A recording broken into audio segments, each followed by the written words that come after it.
You're listening to Your Words Unleashed podcast with host Dr. Leslie Wong, helping women scholars master their writing habits and publish a book that matters.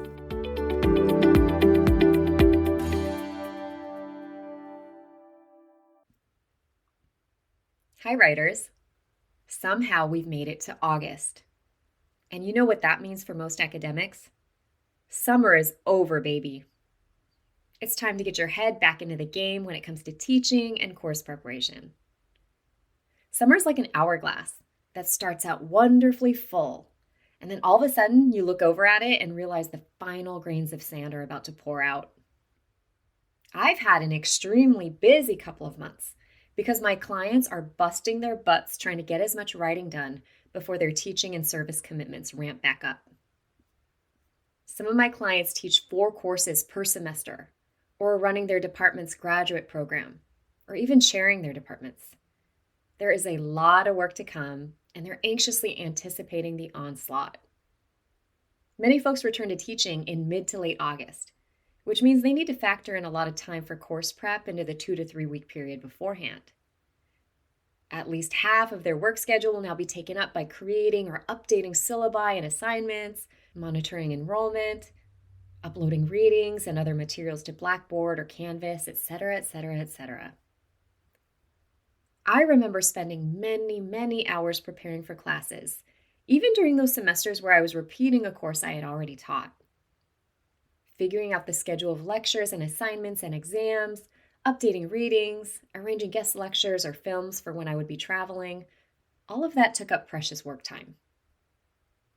Plus, lots of folks like to have their first couple of lectures planned so they don't need to worry about it during the craziness of the start of the semester. One of my former colleagues even used to plan all of his lectures in the summer. But no matter how you approach it, this is the time when people start to panic about their ability to get their own work done. They think back to previous semesters where their writing took a major backseat and worry that it will happen again. Well, I'm here to say that you can absolutely still maintain progress on your book and other writing projects while you're teaching. In short, teaching and writing do not have to be at odds with one another. So today's episode will be focused on how you can consciously design your classes to help you attain your own goals. I'm going to talk about why you need to drop your standards when it comes to teaching. And I'll also share some critical questions to ask yourself as you're planning your courses, along with some different strategies for how you can use teaching to enhance your own research and writing. You can find the full transcript of this episode at yourwordsunleashed.com/36. So let's start by talking about why you absolutely need to drop your standards when it comes to teaching. If you've been teaching for a while, you know that, like a sponge, it will expand to take up as much time as you give it. There's always more lecture prep you could do. There's always another, more interesting YouTube video you could show your class. There's always another, better group exercise you could employ to reinforce student learning. There's always more detailed comments you can leave on their assignments. So when I first began teaching, I thought I had to give it 100% of my focus and attention. I had a really lofty view of teaching and felt like I had to transform the lives of each one of my students through my lectures. It's no wonder that teaching came to feel like a huge burden. Having such high standards literally sucked all the fun right out of it. So as a grad student, a postdoc, and a young professor, I was also scared to death of not having the right answers for everything and looking like a fool, so I would vastly over-prepare for lectures. I would spend hours Googling everything I could on a topic, just in case a student asked me something about it in class, which of course they never did. I let my perfectionism and imposter syndrome take the driver's seat for years. It was both exhausting and time-consuming. I would return home from teaching and collapse on my couch, unable to get up for hours. And then came a semester when I could no longer do that, and I was forced to change my approach. Without warning, my father, who lived on the opposite side of the country, was admitted to the intensive care unit with heart and liver failure. It was barely 3 weeks into fall semester when my mom called to tell me to jump on the next flight home. because they weren't sure if he would make it through the night. I was teaching 2 courses on a Monday, Wednesday, Friday schedule and immediately set about creating alternate plans for my classes so I could return home. And in what can only be called a medical miracle, my father survived this ordeal, but he was still hospitalized when I had to return to Boston 10 days later. And he continued to be very ill for the next 6 months. I spent the rest of the semester on pins and needles, constantly waiting for more information from my family. And in case you're wondering, my father is fortunately still with us now, so everything worked out in the end.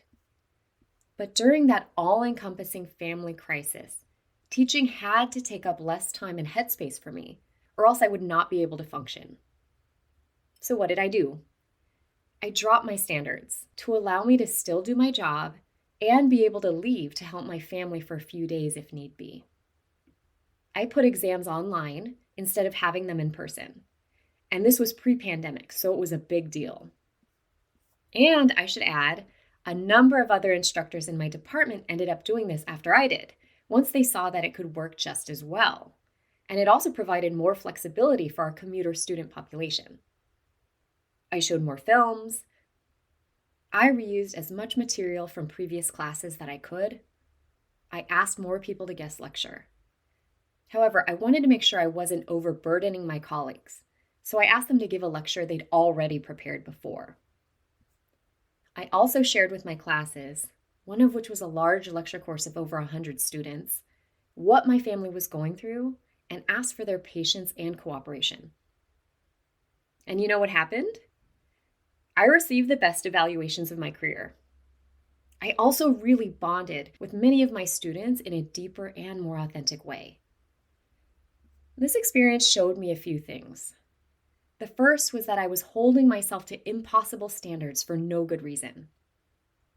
And after this, I no longer spent hours and hours over preparing for class. Instead, I started allowing more space in class for spontaneous discussions to occur, which were often a lot more interesting than what I had planned.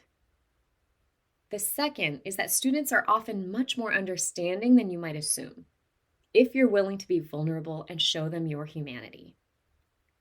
The third is that because my evaluations had always been good, even if I had gotten poor evaluations that term, it wouldn't have mattered in the long run.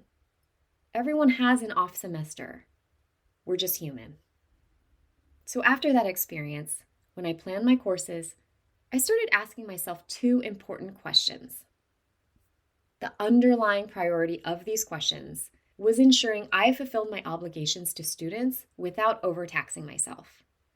And I encourage you to ask yourself them now as well.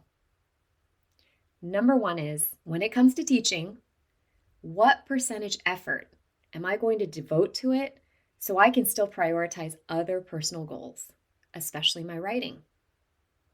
And number 2 is, where can I cut back on teaching in ways that both save me time but do not negatively impact my students' learning? So another way of saying this is, what can you do in terms of assignments, readings, and other class materials that will make your life easier and create more mental space for your own work while not shortchanging your students? So I'm going to go into detail on each of these, but starting with these questions automatically imposes certain boundaries on the work. And if you want to get anything else done during a busy semester when it comes to your own writing, you need to have boundaries with your teaching.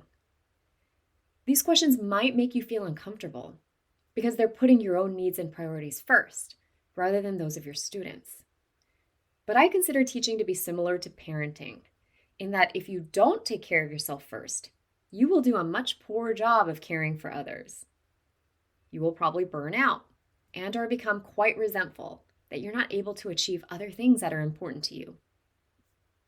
So let's start with that first question. When it comes to teaching, what percentage effort are you going to devote to it so you can prioritize your personal goals, including your writing? This is actually a question that academic life coach Katie Linder asked me when I was preparing to go back to teaching after taking sabbatical and parental leave during the pandemic. So over that time, I was taking care of my child full-time. I really had some mental space to ponder my life and career. And I knew that what I had been doing prior to my leave was completely unsustainable, and I wanted to approach things differently.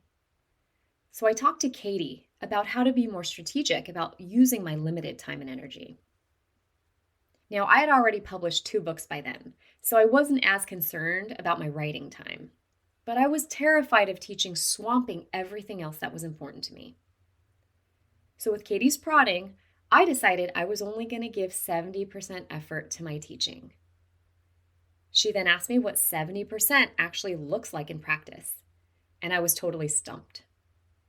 So I realized that before I could choose a number that felt right, I needed to take a closer look at everything on my plate for that term. So here's a short exercise you can do. Take out a sheet of paper and list out all of your teaching, research, service, personal life obligations, as well as your non-work related goals this semester.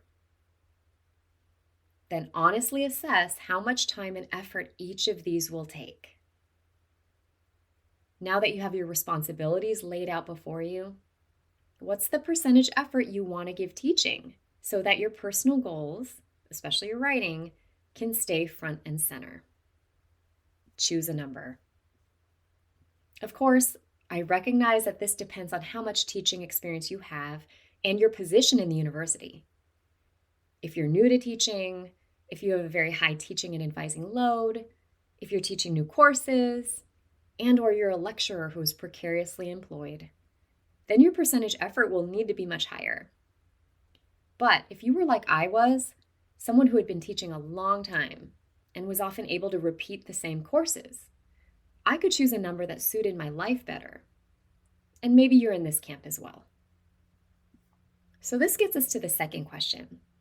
Where can you cut back on teaching in ways that save time but do not negatively impact student learning? And again, in other words, what can you do in terms of your course planning that will make your life easier and create more space for your own work while still prioritizing the needs of your students? I know so many people who revamp their courses every semester, even if they've taught them before. They choose all new readings or assign a new textbook they're not familiar with, or they create all new assignments. And I get why people do this. You want your students to learn as much as possible, and you've learned lessons from previous times about what works and what doesn't. Or maybe you're just bored with the material and want it to be a more interesting experience for yourself. Plus, the advent of ChatGPT has forced instructors to rethink their entire approach to their classes. So, a certain amount of revamping is usually necessary. But there are some obvious problems to completely revamping things if you do it too often. By bringing in so much new stuff, you'll end up putting in nearly as much time and effort as a brand new course. So the question then becomes, how can you make your effort stretch further? The answer, as I've talked about before, is that you need to double purpose everything. For example, when it comes to syllabus design, can you reassign readings from previous courses or readings you're already very familiar with? Alternatively, can you choose readings that you need to do anyway that will help you with the next stage of your writing? One of my clients is an assistant professor at a small liberal arts school and is able to design courses that align with her research. For her book, she needs to master an entire new literature.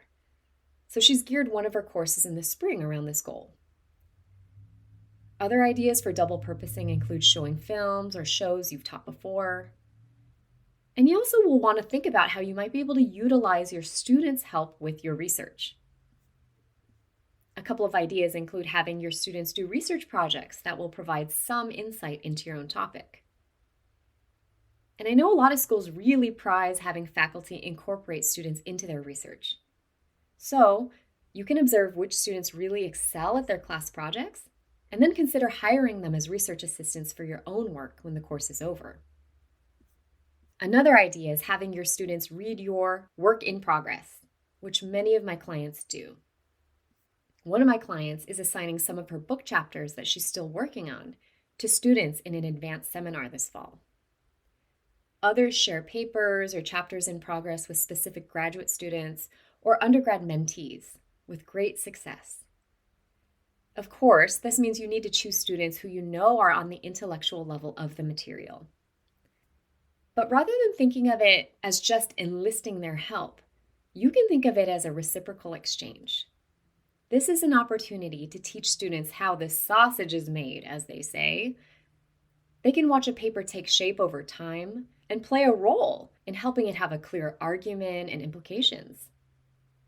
I know that when I was a grad student, I would definitely have benefited from seeing the behind-the-scenes work that goes into creating a publishable paper. I wouldn't have felt nearly as lost when it came to publish my own articles before I hit the job market. The point is, your students are not just people who need your help. They can also help you move your own work forward. So let's sum it all up. I've offered some important questions to ask yourself while you prep your courses to help you keep your own work front and center. I've also given some different strategies for doing so when it comes to assignments or incorporating students into your own research. I know a lot of people who are able to get their writing done while also juggling multiple courses. But it will be easier to do if you've done some planning ahead of time, prioritizing your own personal goals and well-being as much as your students' learning. And if you use any of these strategies, let me know how they go. Best of luck as you get ready for the new term. I hope you'll surprise yourself with how much writing you get done this time around. I'll talk to you again soon.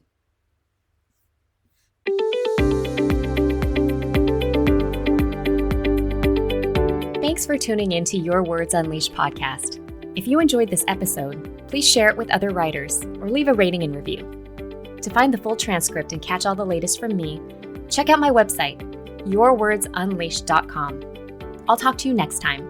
Happy writing!